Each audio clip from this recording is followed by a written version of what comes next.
Bismillahirrahmanirrahim. Wal maqalatus salisata asyarata, dan maqalah yang ke-13 dari bab 10. Qala ba'dul hukama'i, berkata sebagian dari ulama ahli hikmah. Apa yang dikatakan yang bagi hendaknya lil aqili, bagi orang yang berakal, idza taba, apabila dia bertaubat, ai yakni idza arada taubata, apabila dia menghendaki untuk bertaubat, ay yaf'ala asyra khisalin, hendaknya dia berbuat 10 macam, hendaknya dia melakukan perbuatan 10 macam. Apa saja 10 macam itu? Ihdaha, yang pertama, istighfarun bil lisani, yaitu beristighfar dengan lisan. Ka'an, seperti orang yaqula, mengucapkan astaghfirullah dzal jalali wal ikrami min jami'idz dzunubi wal asami. Astaghfirullah dzal jalali wal ikrami min jami'idz dzunubi wal asami. Astaghfirullah, aku beristighfar, mohon ampun kepada Allah, dzal jalali, zat yang memiliki keagungan, wal ikrami, dan memiliki kemuliaan, min jami'idz dzunubi, dari semua dosa, wal asami, dan kesalahan-kesalahan.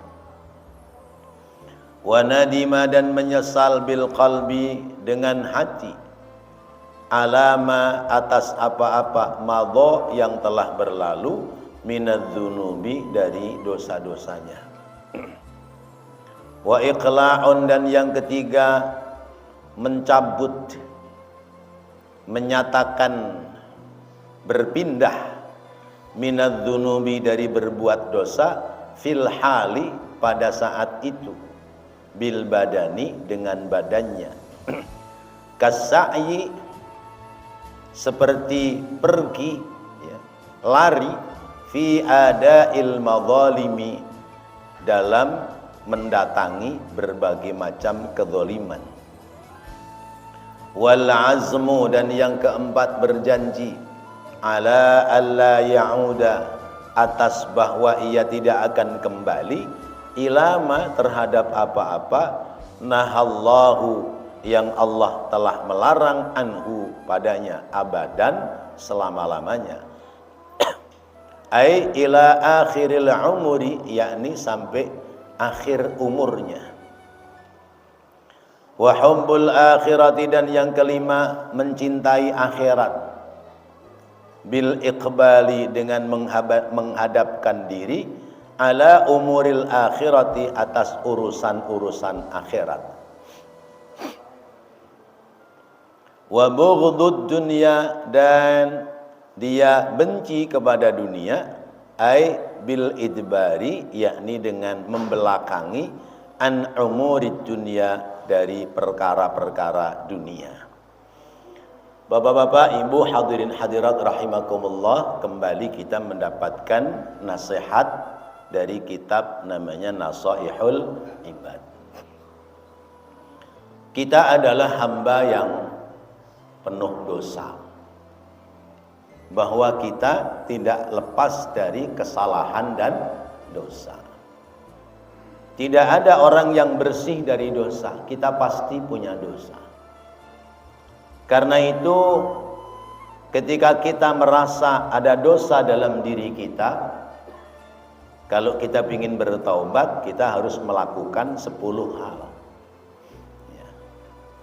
Kalau kita tidak melakukan 10 hal, sementara kita masih melakukan perbuatan dosa, khawatir dosa-dosa kita yang bertumpuk tidak mendapati ampunan Allah sampai kita meninggal dunia. Berarti kalau kita meninggal dunia membawa iman, sementara kita juga gembol dosa, bawa dosa, berarti di alam kubur kita akan mendapati siksa. Ya. Orang beriman meninggal dunia masih membawa dosa, berarti di alam kuburnya akan mendapati siksa. Orang beriman meninggal dunia, dia punya dosa, tapi dosanya sudah dipermohonkan ampunan kepada Allah, maka insya Allah masuk ke alam kubur tidak lagi punya dosa. Orang tidak beriman, sekalipun dia tidak melakukan dosa ketika meninggal dunia, sebab dia tidak percaya kepada Allah, tidak mengikuti tuntunan Rasulullah, sekalipun ada kebaikan, kebaikannya tidak bisa menolong dirinya. Apalagi sudah tidak beriman, perbuatannya kejahatan. Ya. Tidak berimannya mendapati sanksi siksa dari Allah, kejahatannya akan mendapati sanksi siksa dari Allah Subhanahu wa ta'ala. Oleh karenanya Bapak Ibu hadirin hadirat rahimakumullah, sesungguhnya Allah itu sayang sama kita. Allah cinta sama kita, Allah sayang sama kita.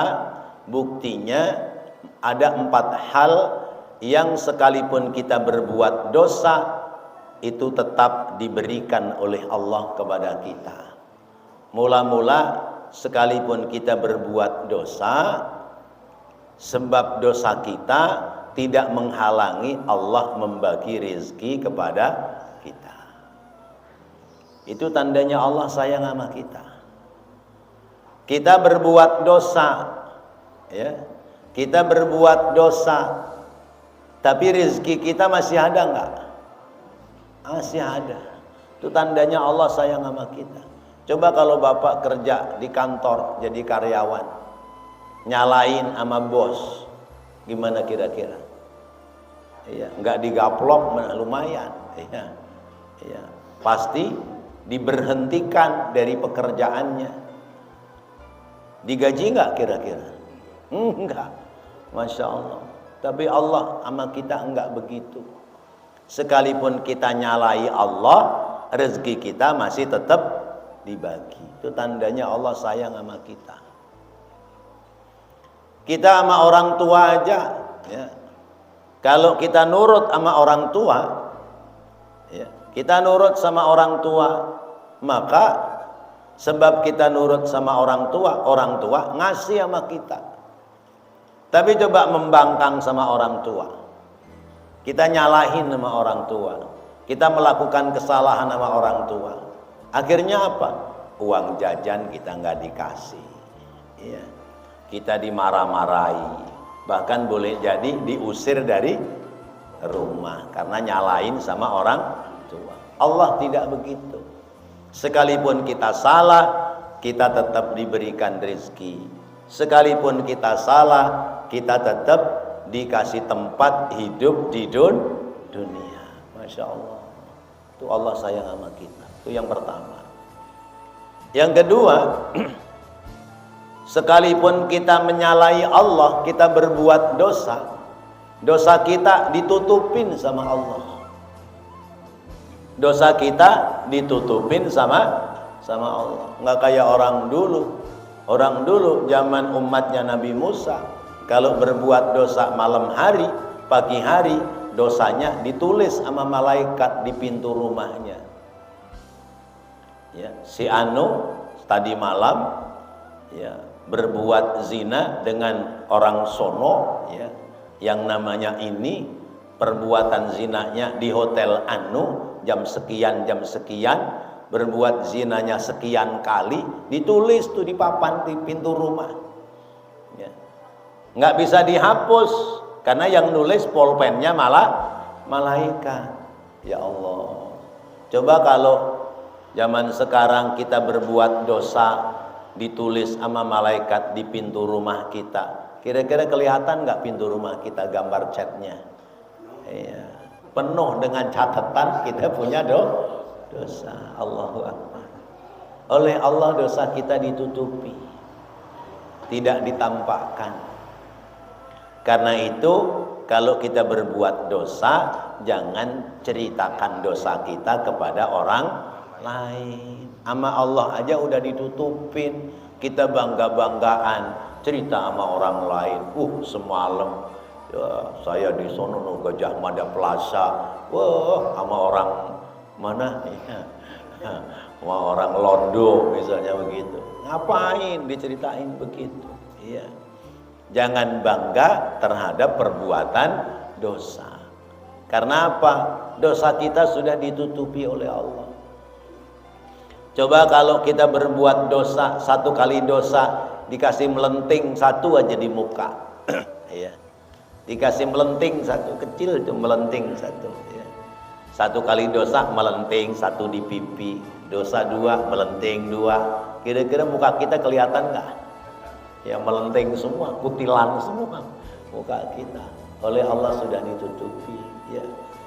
Betapa Allah sayang kepada kita. Yang ketiga, sekalipun kita berbuat dosa, Allah tidak menyiksa sekaligus. Ya.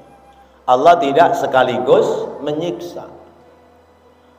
Hari ini berbuat dosa, tidak disiksa langsung oleh Allah, dikasih jangka waktu supaya ada kesempatan untuk bertaubat, supaya ada kesempatan untuk bertaubat.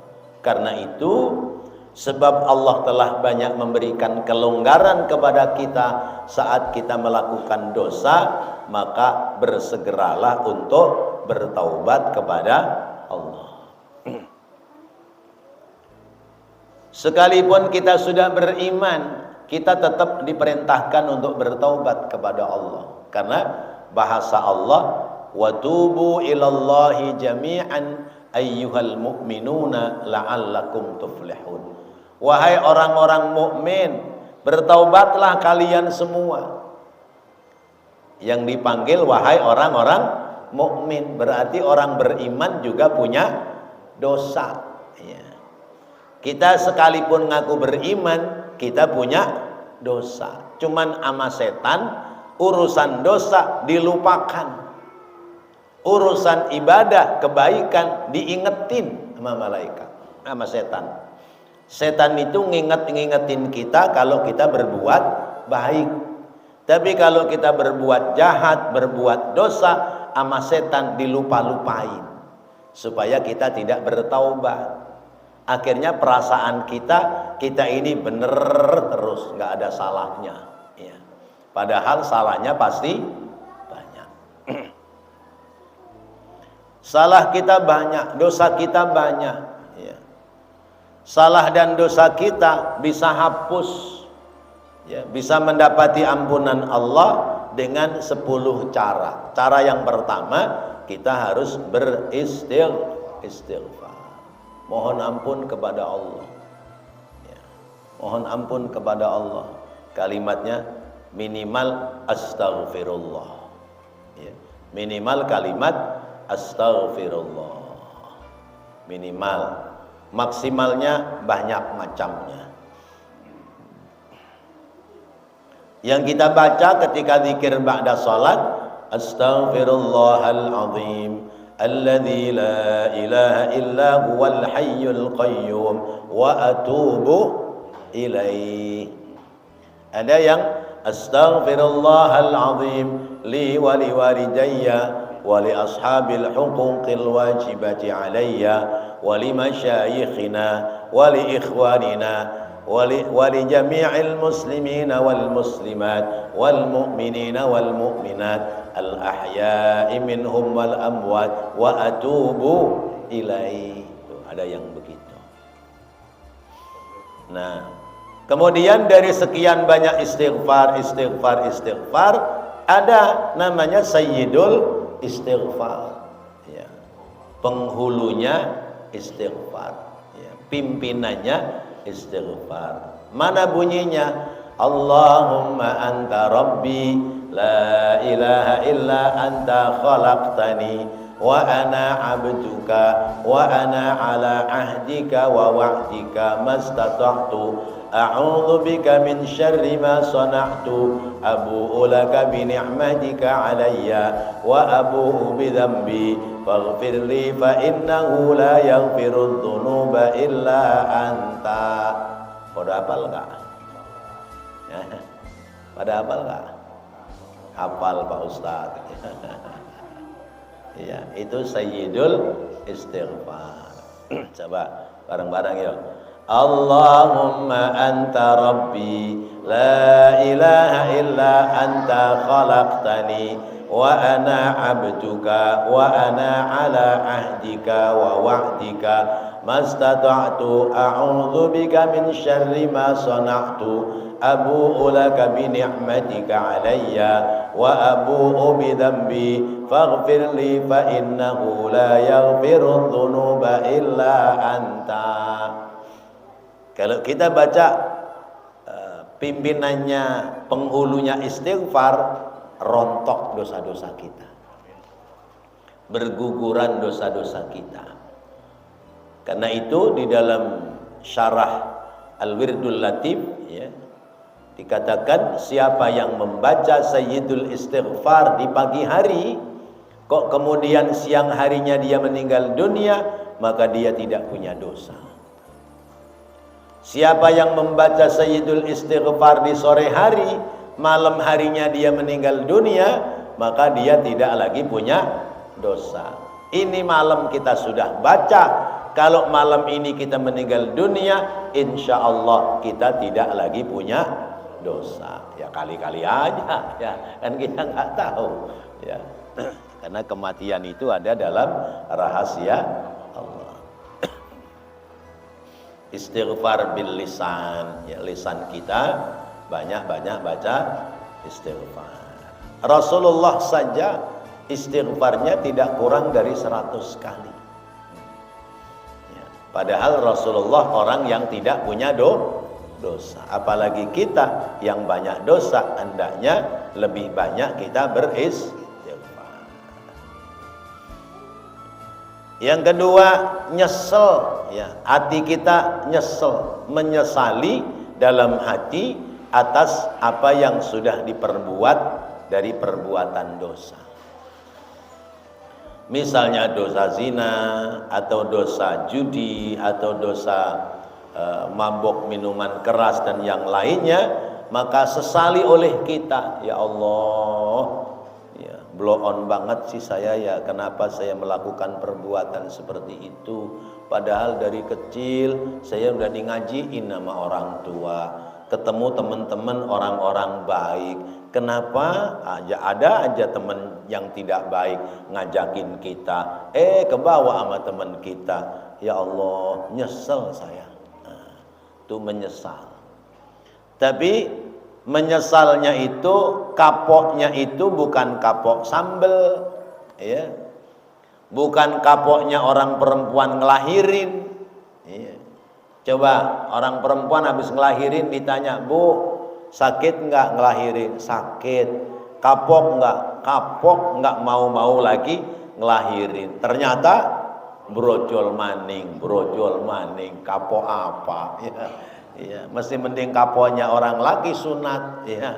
Orang laki sunat mah memang sakit, kapok, makanya nggak mau sunat lagi, ya Allah.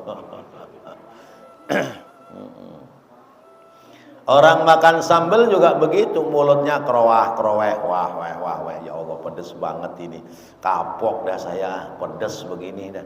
Besok ada yang ngajak ngerujak lagi, pedes lagi, mau lagi. Nah itu namanya kapok sambel ya. Atau kapok orang perempuan beranak itu. Bilangnya kapok tapi anaknya ada 12 ya. Jadi an-nadam bil qalb, menyesali dalam hati, dan kemudian penyesalan itu benar-benar dilakukan. Melakukannya penyesalan adalah alat-alat yang buat berbuat dosa, alat-alat yang untuk berbuat dosa, buang semua.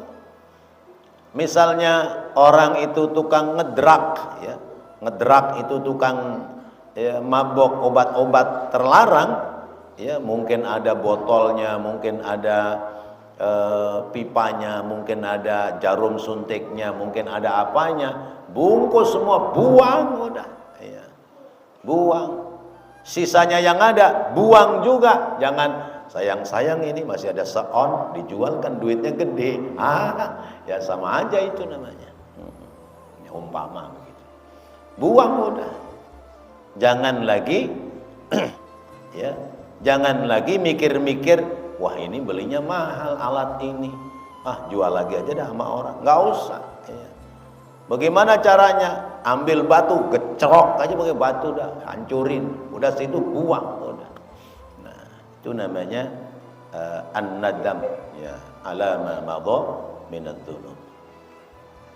Yang ketiga, al-iqla'u min adz-dzunubi fil hali, ya. Cabut seketika saat itu juga, ya. Tinggalin teman-temannya, ya. Tinggalin teman-temannya, tinggalin kebiasaan-kebiasaan jeleknya, dan tidak lagi-lagi mau datang ke tempat itu. Tidak lagi mau mengiyakan kalau diajak teman yang untuk berbuat seperti itu. Itu namanya al-iqla, menyatakan perang, ya. Menyatakan perang fil hali bil badani. Sehingga kalau temannya datang ngajak berbuat dosa, ya, banyak punya alasan. Wah nggak bisa, saya lagi mau pergi, ya, atau apa dan sebagainya. Tapi kalau bilang lagi nggak punya duit nih, udah nggak usah pakai duit, gue yang beliin, begitu. Ya, ini urusan bangsa obat-obat terlarang begitu. Jadi tinggalkan itu, ya, tinggalkan, ya, badan kita pindah lari. Kas'i fi ada'il madzalimi. Jadi kalau ada orang-orang yang mengajak untuk melakukan perbuatan dosa, kabur, ya. Kalau misalnya teman-temannya biasanya jam-jam tertentu dia datang maranin ke rumahnya, sebelum temannya datang pergi dia, atau pesen sama orang rumah, bilang aja nggak ada, ya. Ya. Lah berarti bohong dong. Bohong demi kebaikan boleh, ya. Membohongi teman demi kebaikan karena temannya ngajak berbuat dosa boleh, ya. Ya. Nabi Ibrahim aja ketika orang-orang anak-anak muda lagi nyantap sesajian berhala, dikatakan, Ibrahim kamu nggak ikut makan-makan enak no sesajian berhala, perut saya lagi mules begitu.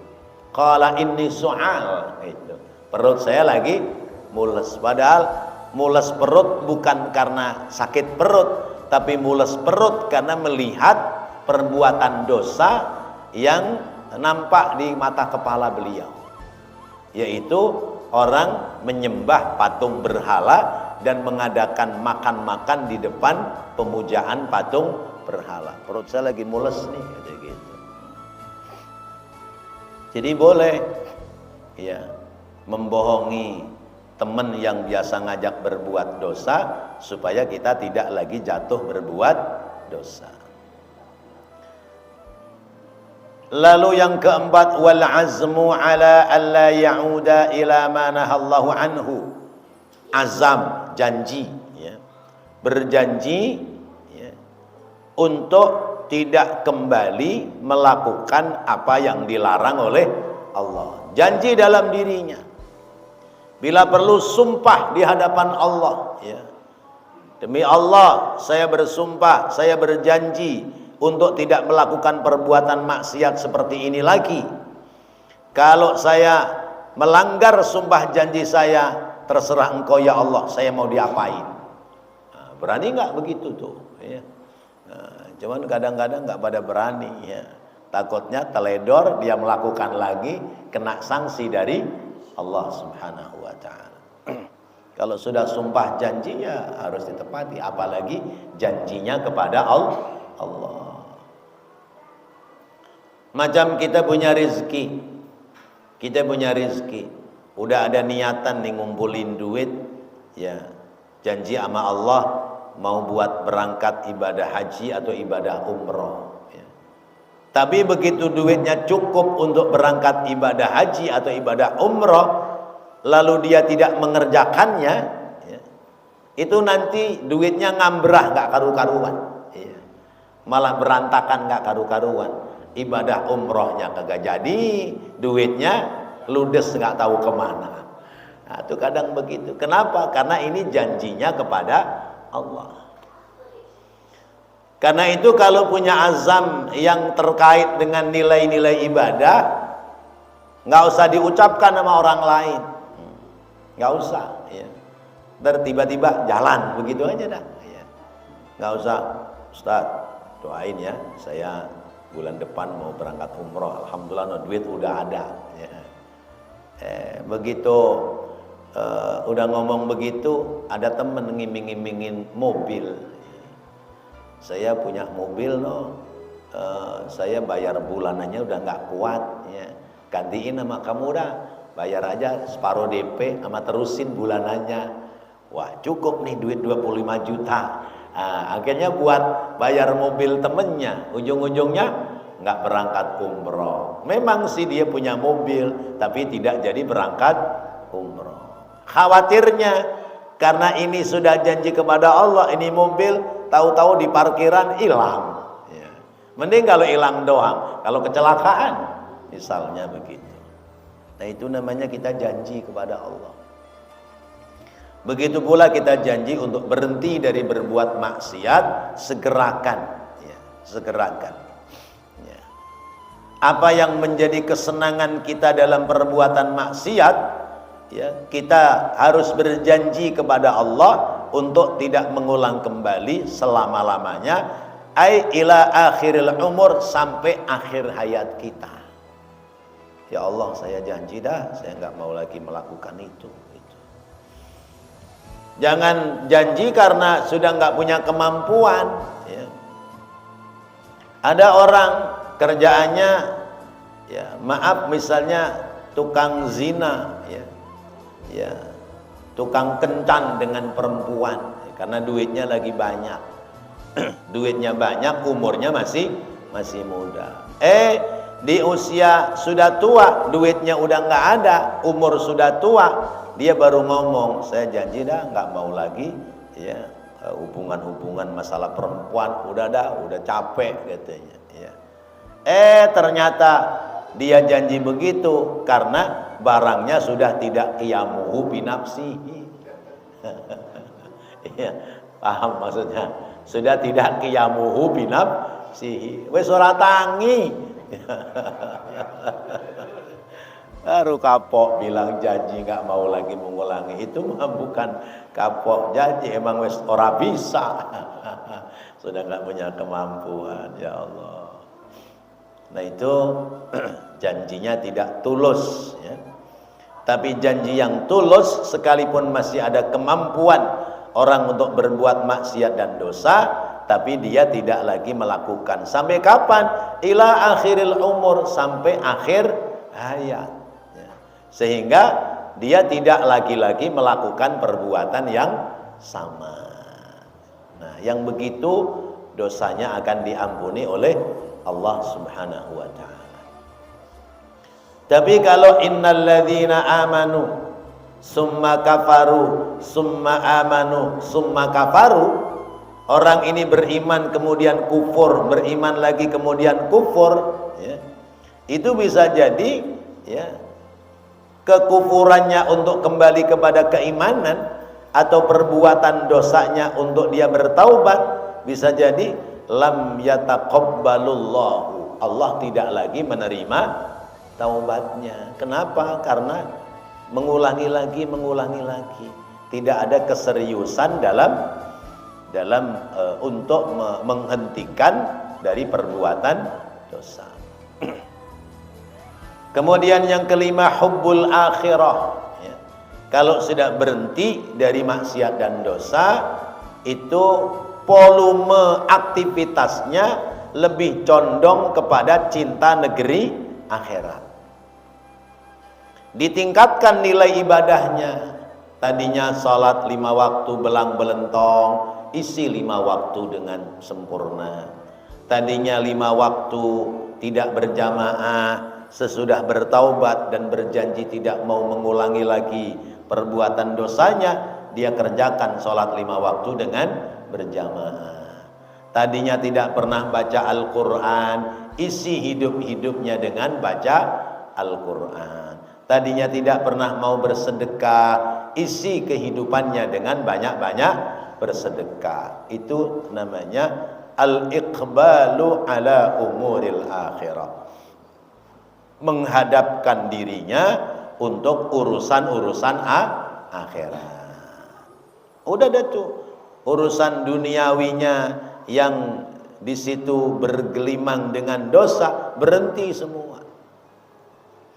Sekalipun dangdutan organ tunggal masih ada di depan mata, ya, tapi karena sudah janji untuk tidak lagi melakukan perbuatan maksiat, ya sudah, wayahnya ibadah, ya dia jalan ibadah. Jangan kemudian lupa diri, wayahnya ibadah, naik ke panggung nyawer biduan. Tuh.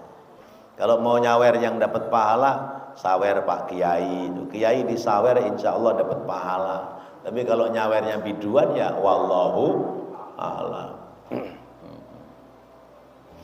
Itu berarti tidak berhenti dari apa yang dia perbuat, tidak menampakkan hubbul akhirah. Jadi dikelola, ya, dikelola waktunya, dimanage, digerakkan waktunya untuk lebih banyak mempersiapkan, ya, bekal negeri akhirat. Lalu yang keenam, wa bughdud dunya, benci sama dunia. Benci sama dunia itu artinya dunianya sih tetap dicari, tapi dunianya dinomor duakan, ya. Kalau biasanya dunia nomor 1, ya, mau itu waktu maghrib, waktu isya, waktu subuh, duhur, asar, pokoknya kalau ada yang ngajak urusan nyari dunia, kejar dia dunianya, ya. Akhiratnya dinomor duakan. Sekarang dibalik, ya, akhiratnya dinomor satukan, dunianya dinomor duakan. Malam ini ada bisnis nih, ya, ada kan ente punya tuh, ya, calon penjual tuh di RW 8 sono ada orang mau jual rumah tuh 40 meter, ya, saya ada pembelinya. Ini ngajak ketemuan habis maghrib, ayo jalan yuk. Itu. Apa kata kita? Entar, ini giliran ngaji. Saya mau ngaji dulu, ntar pulang ngaji dah habis isya biar ketemuan sama dia. Itu namanya mendahulukan akhirat daripada dunia. Jangan, oh iya kesempatan ngaji kan masih ada lagi, besok lagi. Nih hari ini kalau nggak ketemu pembeli bisa batal ini. Kan namanya rezeki. Rezeki itu digergecek saiki. Nah, itu keliru pemahamannya. Jadi lebih mengejar urusan akhirat ketimbang urusan dunia. Aibil itbari an umurid dunya, yaitu dengan cara membelakangkan urusan dunia, mengedepankan urusan akhirat. Ini cara-cara kita ketika kita ingin bertaubat kepada Allah. Pengakuan-pengakuan dosa kita di hadapan Allah dibuktikan dengan ucapan kita, dibuktikan dengan janji kita dalam hati, dibuktikan pula dengan menyesali apa yang telah kita berbuat, dan juga dibuktikan dengan mencabut diri untuk tidak lagi melakukan perbuatan dosa. Masya Allah, Allah Maha Murah. Allah Maha Murah. Selama nafas kita masih panjang, kesempatan masih ada, berapapun banyaknya kita punya dosa, pasti akan diampuni oleh Allah Subhanahu wa ta'ala.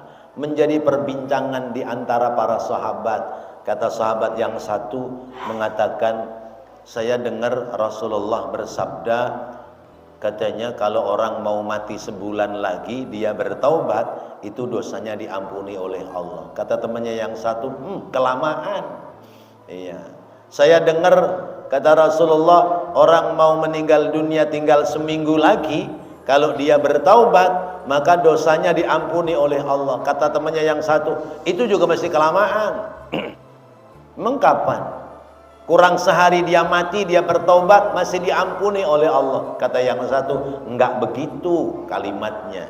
Kalimatnya adalah ya, innallaha yaqbalu taubatal abdi ma lam yugharghir.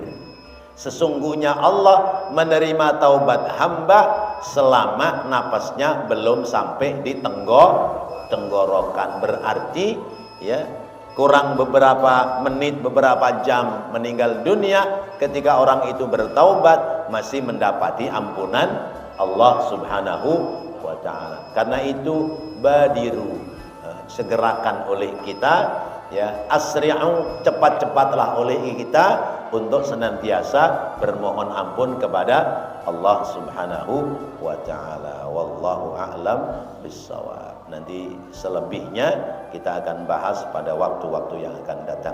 Semoga Allah jadikan ilmu yang bermanfaat. Rabbana taqabbal minna innaka antas sami'ul alim wa tub 'alaina innaka antat tawwabur rahim. Rabbighfir warham wa anta khairur rahimin. Wa sallallahu ala sayyidina Muhammadin wa ala alihi wa sahbihi wa sallam. Walhamdulillahi rabbil alamin. Wassalamu alaikum warahmatullahi wabarakatuh.